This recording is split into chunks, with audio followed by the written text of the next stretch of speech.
Mais Joseph Ndong est là. Bon, maintenant, je suis beaucoup plus présent ici à Joal et pratiquement c'est pour les besoins de la famille que je vais à Dakar. Autrement, je suis là, je suis devenu agriculteur et j'ai donc régulièrement à me rendre dans les champs, travailler. Bon. Et puis ensuite, en dehors de ça, dans la ville, il y a bien sûr mes activités politiques parce que je suis toujours dans le Parti démocratique sénégalais et je suis membre du comité directeur. Ça fait aussi que parfois je suis obligé d'aller à Dakar pour les réunions. Et ensuite, ici même, à Joal, à Fadiouth, à Mbour, dans le département de Mbour aussi, je suis le secrétaire général du Parti démocratique sénégalais. Donc il y a des réunions, il y a des rencontres, parfois donc je bouge un peu dans le département.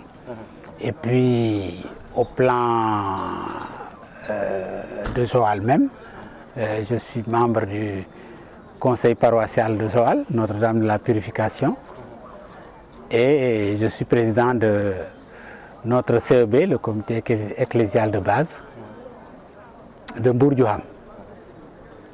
Alors, on est là, partagé entre ce travail des champs, les activités politiques et puis les engagements religieux que j'ai.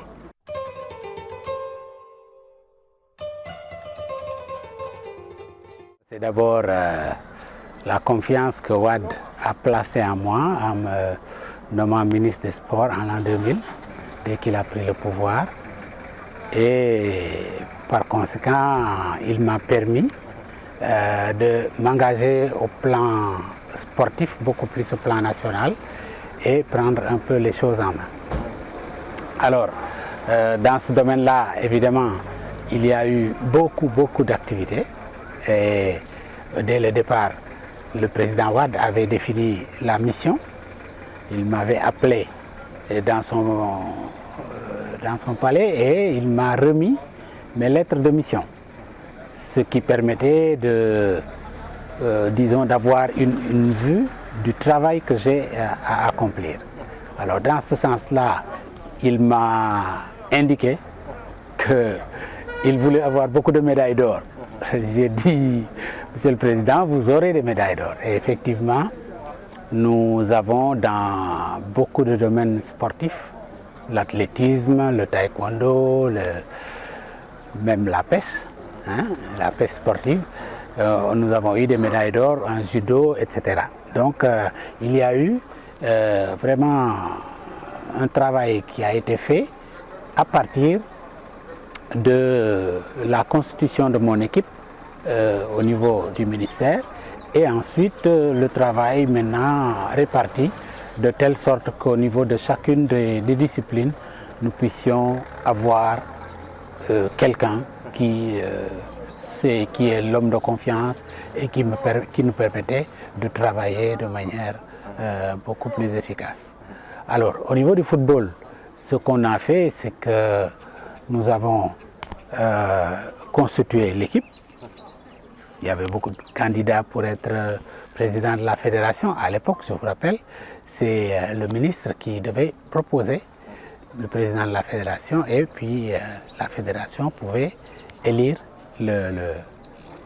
et donc j'ai choisi El Hadj Malick Sy Souris. Et vraiment, je n'ai pas regretté notre compagnonnage. Nous avons travaillé ensemble de manière dans une très parfaite entente. Alors, au niveau du football, il y a eu un travail d'abord de création de l'environnement qui devait permettre à l'équipe d'évoluer, parce que je vous rappelle que Peter Schnittger avait déjà réalisé un pas avec ces lions-là.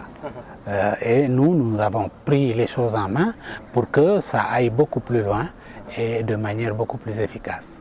Et c'est ainsi que, après avoir obtenu que Souris dirige la fédération, nous avons travaillé avec la Fédération sénégalaise de football pour faire en sorte que l'environnement soit beaucoup plus propice Dans ce sens-là, rappelez-vous, j'avais avec l'équipe fait un certain nombre de périples. Ces périples-là m'ont permis, pour par exemple mettre les joueurs en condition, à chacun des joueurs pratiquement, d'aller voir son chef religieux, de discuter avec lui, de solliciter ses prières, et ensuite au niveau aussi de l'Europe, de faire des rencontres qui devaient permettre de, disons, de prendre en main chacun des joueurs qui s'engageaient pour jouer dans l'équipe nationale. Et dans ce sens-là, nous avons vraiment mis les bouchées doubles pour que nous puissions tous les avoir et avoir les meilleurs que nous avions en Europe. À cette époque-là, les Sénégalais étaient parmi les meilleurs, pour ne pas dire ils étaient les meilleurs. Donc c'était constituer l'équipe, constituer le groupe, créer la bonne entente, c'était surtout cela le travail.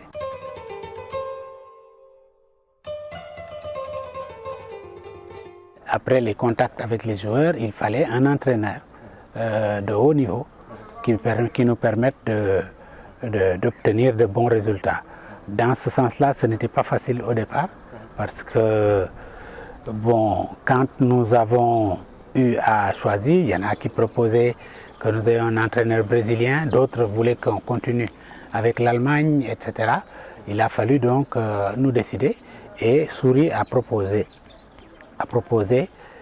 Bruno Metsu, qui était à l'époque en Guinée, et nous avons décidé de faire les démarches qu'il faut pour l'obtenir. Et ses prétentions étaient assez hautes, c'était des millions. Et 12 millions il avait demandé, et évidemment c'était assez difficile. À l'époque, vous vous rappelez, c'était Moustapha Niasse qui était le Premier ministre. Je suis allé le voir pour lui dire, bon voilà, nous avons de grands joueurs, les meilleurs en Europe, mais nous n'avons pas d'entraîneur. Il nous faut un entraîneur qui soit vraiment bon pour les conduire.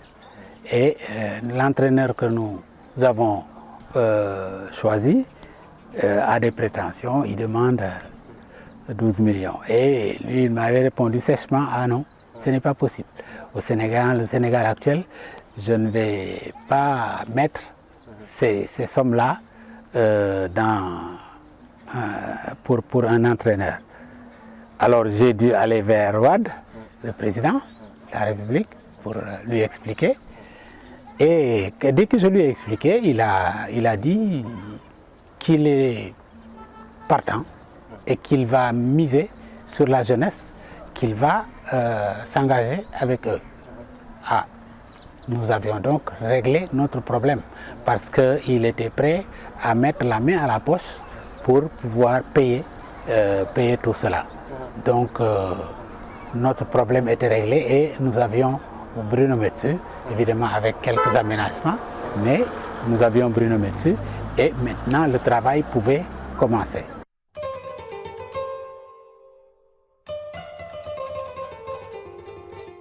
Il y avait beaucoup de problèmes qui étaient essentiellement liés à ce qui concerne le paiement des primes, le déplacement des joueurs. Tout cela a été pris en charge par l'État et il nous fallait régulièrement être à jour. Et dans ce sens, nous avons effectivement pris des contacts avec les joueurs, reçu les engagements de chacun d'entre eux, fait des promesses à chacun d'entre eux, et dans ce sens-là, vraiment, nous avons tenu nos promesses. C'était un point très important au niveau de mon équipe. J'ai souligné qu'il était indispensable de mettre ces jeunes-là en confiance, qu'il fallait payer tout ce qu'il y avait à payer. Je ne voulais pas de dette vis-à-vis d'eux.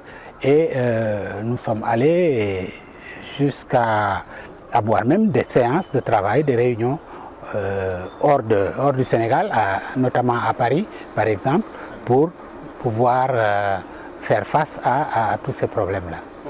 Bien, donc c'est le travail que nous avons fait. Et maintenant, évidemment, comme vous le dites, le mondial, c'était avant ça la Coupe d'Afrique. La Coupe d'Afrique d'abord, qui nous a préparés, parce qu'en réalité, Nous avons rencontré de grandes équipes et battu de grandes équipes comme le Maroc, comme l'Algérie, comme l'Égypte. L'Afrique du Nord était toute puissante à cette époque-là et nous avions réussi à faire jeu égal avec eux et parfois à les dominer.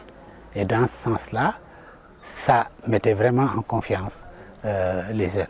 Et c'est ainsi que nous sommes allés à la Coupe d'Afrique à Bamako et que nous sommes allés jusqu'à la finale au niveau de la Coupe d'Afrique.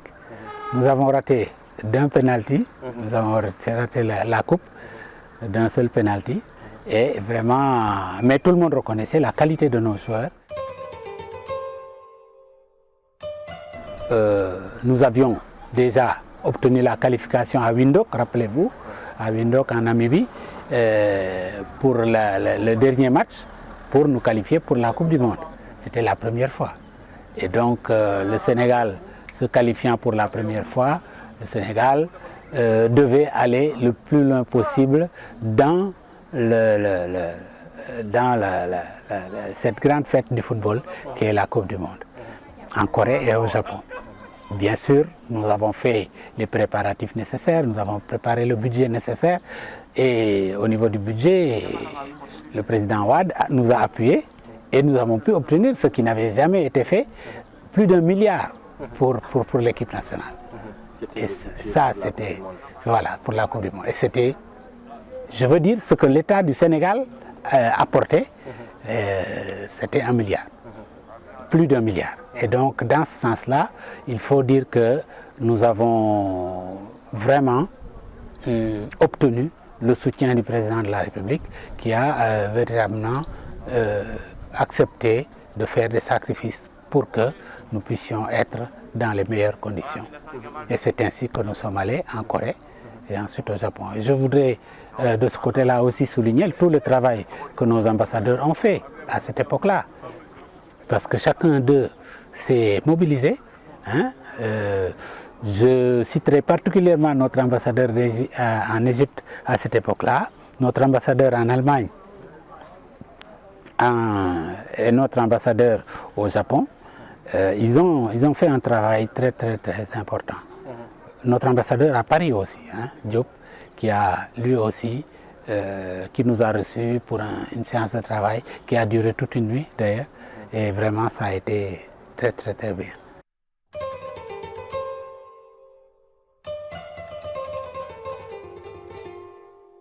Nous avons eu beaucoup de fierté, vraiment, au moment où Bouba Diop a marqué le but contre la France. C'était merveilleux. Vraiment, nous avons sauté de joie et j'avais le ministre français à côté de moi. Et quand j'ai sauté, je suis tombé sur lui. Et Elhadji Malick Sy m'a dit, mais attention, monsieur le ministre, il y a... Mais j'ai dit oui, bon, mais malgré tout, vive le Sénégal. Et dans ce sens-là, vraiment, c'était une fierté. C'était une très grande fierté et qui nous prouvait, et c'était la preuve aussi, que rien ne nous résistait si nous prenions la décision et si nous nous engagions dans ce combat-là.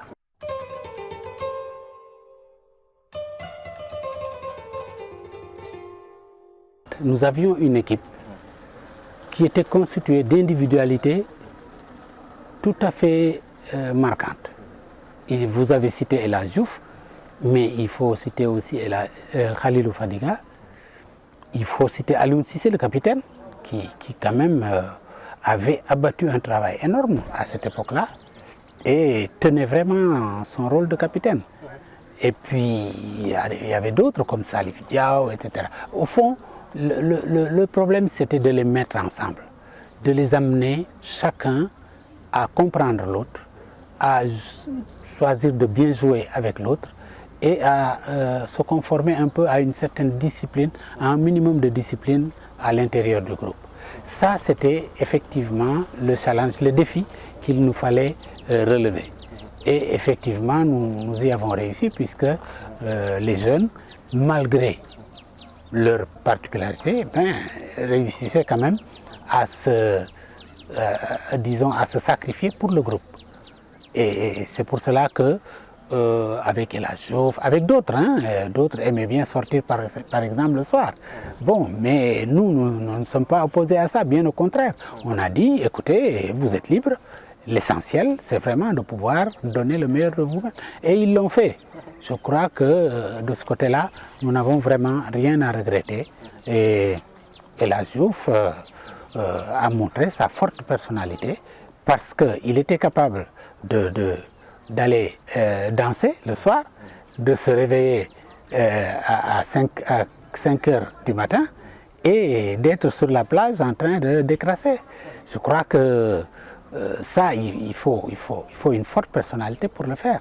Et les jeunes étaient justement de cette carrure-là.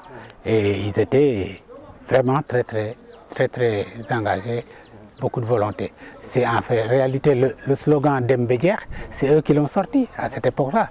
C'était cela. Il fallait vraiment donner le meilleur de soi-même. Et il le disait, il le faisait sur le terrain.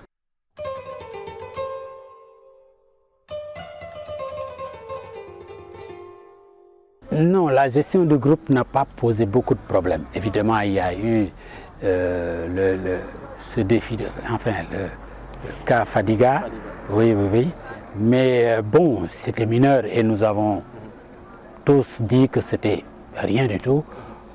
Encore que lui, ça l'avait assez marqué parce qu'il voulait même partir. Mais nous avons dit, ah non, bien au contraire, il faut rester. C'est un défi qui se sont lancés entre jeunes, donc on ne pouvait pas s'arrêter sur ça et hypothéquer sa participation. Ça a été une période un peu difficile dans le groupe. Difficile, oui, mais c'était, somme toute, nous l'avons considéré comme quelque chose de normal qui arrive et qu'il faut régler, qu'il faut dépasser pour pouvoir aller beaucoup plus loin. Et c'est ainsi qu'avec El Hadj Malick Sy Souris, nous avons réussi à transcender ce problème-là.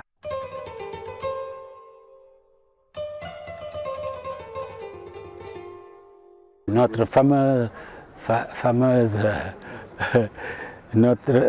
disons le match contre l'Uruguay avec les 3-0 au départ et puis 3-3 en définitive.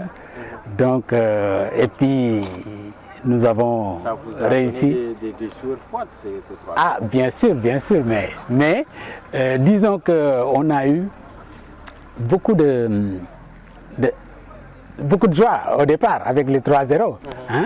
D'ailleurs, les Uruguayens étaient à cette époque-là complètement paniqués. Et vous savez que l'Uruguay, à cette époque-là, était une des meilleures équipes en Amérique du Sud. Avec le Brésil, ils étaient les meilleurs. Donc, réussir à lui coller un 3-0 dès le départ comme ça, c'était vraiment une fierté et un succès. Quand ils ont égalisé, évidemment, on avait des sueurs froides parce qu'on craignait de prendre un but. Mais nous voulions, nous aussi, marquer un 4e but. Et c'est pour cela que vraiment, les jeunes ont donné vraiment, se sont donnés au maximum. Puis après cela, il y a eu ce fameux match contre la Suède, avec notre victoire. Et enfin, ce problème avec la Turquie. Pour nous, la Turquie, c'était un match qu'il fallait gagner et puis éventuellement aller rencontrer le Brésil. C'était cela que nous avions dans la tête. Beaucoup de joueurs, disons dans l'équipe, ce qui prévalait, c'était que nous irions en demi-finale. Et dans ce sens-là, bon, la Turquie devait être juste une étape, comme pour la Suède, comme pour d'autres équipes encore. Et donc, nous étions presque sûrs de gagner ce match. Je crois que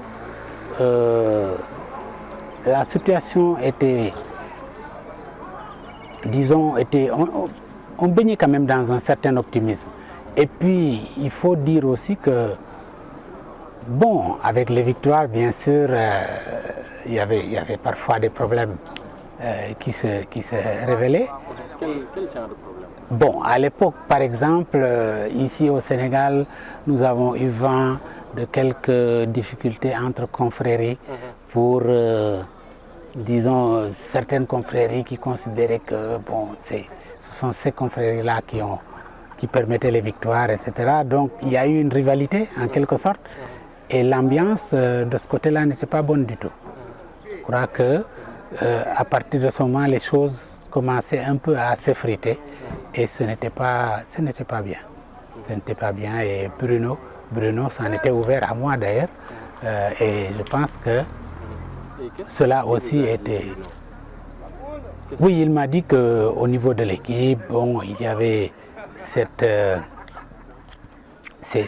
rumeurs-là qui nous venaient du Sénégal, ces mésententes-là.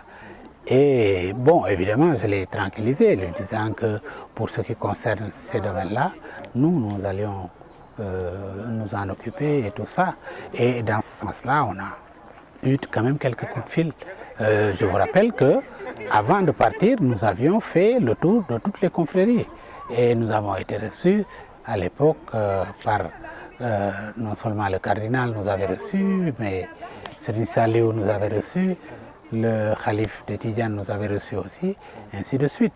Donc il y avait beaucoup de chefs de confréries qui nous avaient reçus, avec qui nous avions eu des discussions et qui avaient fait des prières pour nous. C'est pour cela que, bon, dès que ces problèmes-là se sont révélés, nous avons tout de suite pris les contacts qu'il fallait pour que cela puisse se résorber.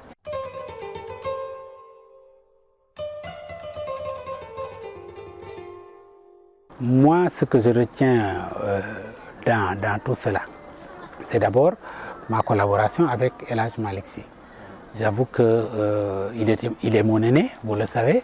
Et puis, à l'époque où je le choisissais, il y avait beaucoup de bruit qui se faisait le concernant parce qu'il n'est pas de notre parti. Hein? Et donc, certains considéraient qu'il fallait choisir d'autres. Bon, mais ce n'était pas mon choix.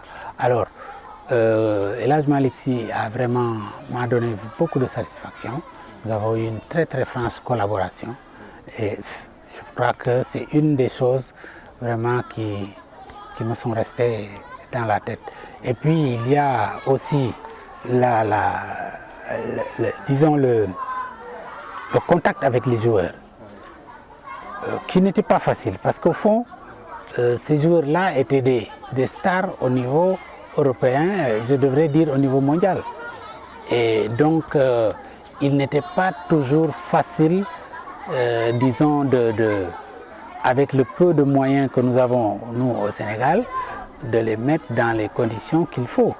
Mais heureusement, chacun d'eux s'est vraiment abaissé, a pratiquement décidé de se sacrifier. De se sacrifier carrément pour le Sénégal. Et ça, c'était important. Voilà, ça m'a beaucoup marqué, le fait qu'ils ont renoncé à beaucoup de choses, beaucoup de prétentions qu'ils auraient pu avoir, ils ont renoncé à cela pour pouvoir vraiment mettre tout le monde à l'aise.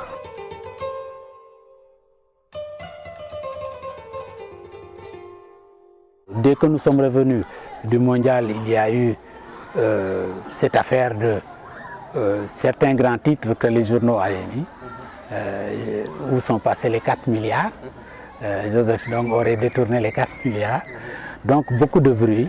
Bon, dès que nous sommes arrivés, évidemment, nous avons rencontré le président de la République qui nous a dit, bon, il faut faire le bilan, il faut pouvoir rendre compte. Et bon, nous nous y attendions parce que j'avais déjà dit à mon staff, dès le Japon, je leur avais dit, préparez-vous, préparez les documents, toutes les pièces nécessaires pour pouvoir rendre compte de manière efficiente. Et effectivement, il y a eu le président a nommé des inspecteurs à qui il a confié le document que nous avions élaboré, document de bilan, et ces inspecteurs ont commencé le travail pour regarder tout ça. Au total, il y a eu bien sûr quelques-uns qui n'ont pas pu justifier certaines dépenses. Bon, mais évidemment, quand on parle de milliards, si au niveau des justificatifs, il n'y a que quelques millions, 2 millions, 1 million, ou parfois 4 millions, bon, à ce niveau-là, à mon avis, vraiment, c'était insignifiant par rapport à ce que nous avions géré, par rapport aux défis que nous avions relevés. Et c'est pour cela que, évidemment, il y a eu beaucoup de bruit, beaucoup de rumeurs, et c'était malheureux.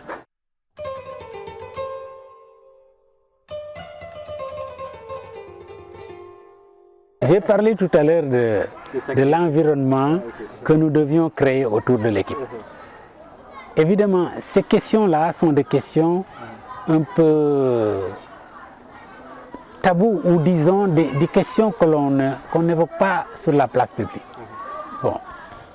Mais moi, je tenais à ce que les joueurs, et c'est pour cela que j'avais créé une rubrique environnement psychologique des joueurs. Et dans ce sens-là, effectivement, bon, s'il y a un marabout que nous devions aller voir, bon, il fallait le voir. Et donc, certains, effectivement, avaient eu à faire des démarches dans ce sens-là. Donc, moi, je n'interdisais pas, je ne me refusais pas, puisque ça permettait aux joueurs d'être en confiance, d'être bien sur le terrain. Eh bien, je me disais qu'au fond, il fallait le faire.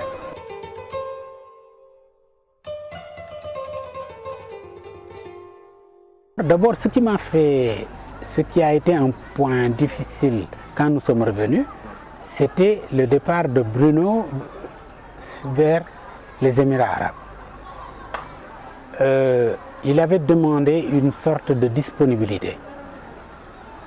Quand j'ai discuté avec lui, bon, j'étais favorable à ça. Et je lui avais demandé d'en parler d'ailleurs avec le président. Mais toujours est-il que certains, comme El Hadj Malick Sy, étaient opposés à cela. Et moi, j'avais donné mon accord. Et je pense qu'on pouvait permettre à Bruno d'avoir cette disponibilité-là en nous disant que de toute façon, les prochains matchs que nous avions n'étaient pas des matchs dans l'immédiat, à mener dans l'immédiat. Et qu'il y avait donc possibilité pour lui d'avoir cette disponibilité et ensuite de revenir au niveau du Sénégal. Bon, donc, mais malheureusement, ça n'a pas marché et ça a été une des difficultés vraiment, des difficultés auxquelles nous avons eu à faire face.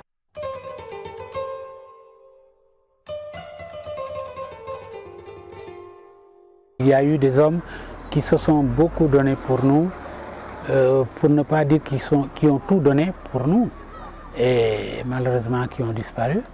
Vous avez cité Bruno Metsu qui a choisi de reposer en terre sénégalaise, hein, et malgré qu'il était français. Et donc, lui vraiment c'était un homme spécial, vraiment particulier. Et franc, vraiment sincère. Et j'ai beaucoup regretté sa disparition. Un homme vraiment d'une trempe exceptionnelle, qui savait mener les hommes, qui savait psychologiquement comprendre la situation de chacun de ces joueurs. Et puis, d'un abord facile, très très franc, très très sincère.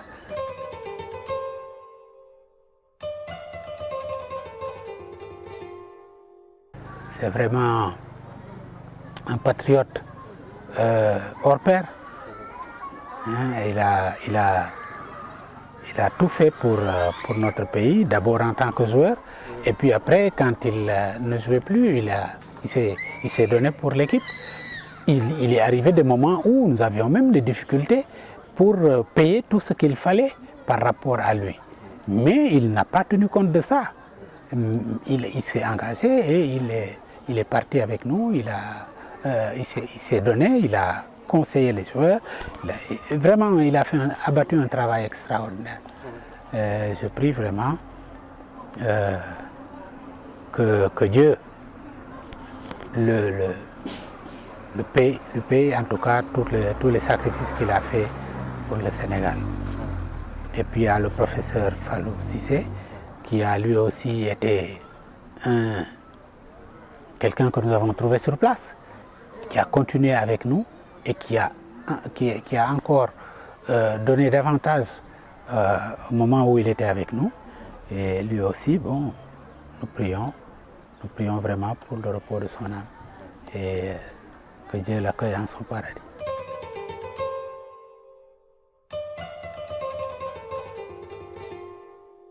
Ça va être difficile parce que je me suis un peu retiré de tout ça, je suis un peu loin de tout ça, ce qui fait que cette équipe-là, j'avoue que je ne la connais pas bien. Je ne la connais pas bien. Évidemment, les Sadio Mané et autres, nous les voyons sur la scène internationale, mais en dehors de ça, bon. Donc il est très très difficile pour moi de faire une quelconque comparaison.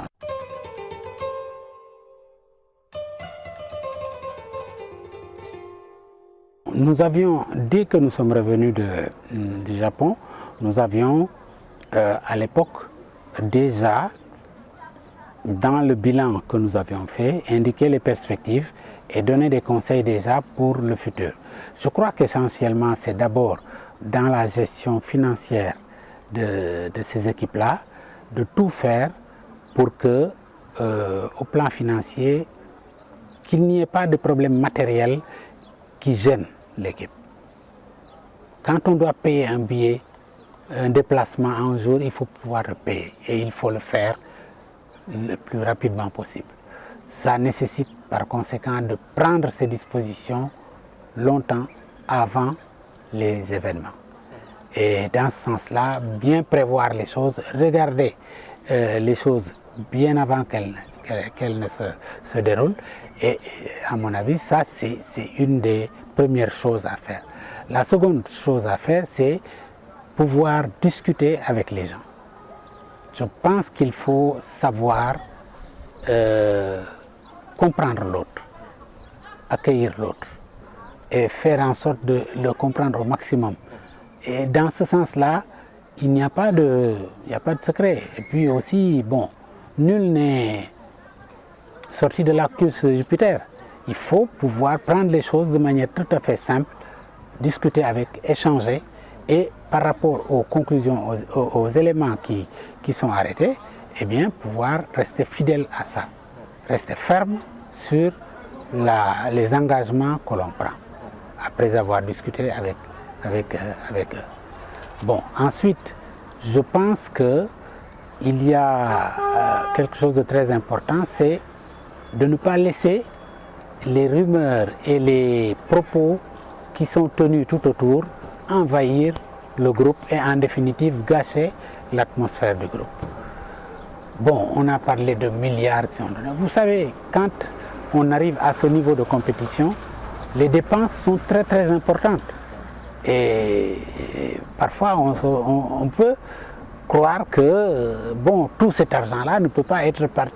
Mais il faut pouvoir vraiment s'intégrer dans ces milieux-là et comprendre tout ce qui s'y passe pour pouvoir pouvoir faire face à cela. Et je crois qu'un des conseils à donner à ce groupe, c'est effectivement de ne pas du tout se laisser, de ne pas avoir, se laisser emporter par les rumeurs, par les propos qui sont tenus parfois dans ce sens-là. Il faut travailler simplement et calmement et surtout honnêtement.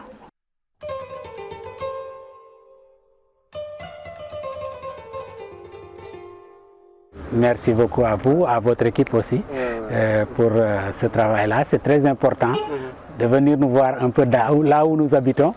Et tout cela, c'est notre milieu. Et il est bon effectivement de regarder ça. Merci. Comme je le disais à tantôt, Le mondial, personne ne l'a géré au Sénégal. Il n'y a que vous, votre équipe, qui aviez déjà géré ça. Voilà. Merci beaucoup, monsieur le ministre. Voilà, merci. Allez, on va prendre congé de vous là. Voilà, merci beaucoup. Merci beaucoup. Merci.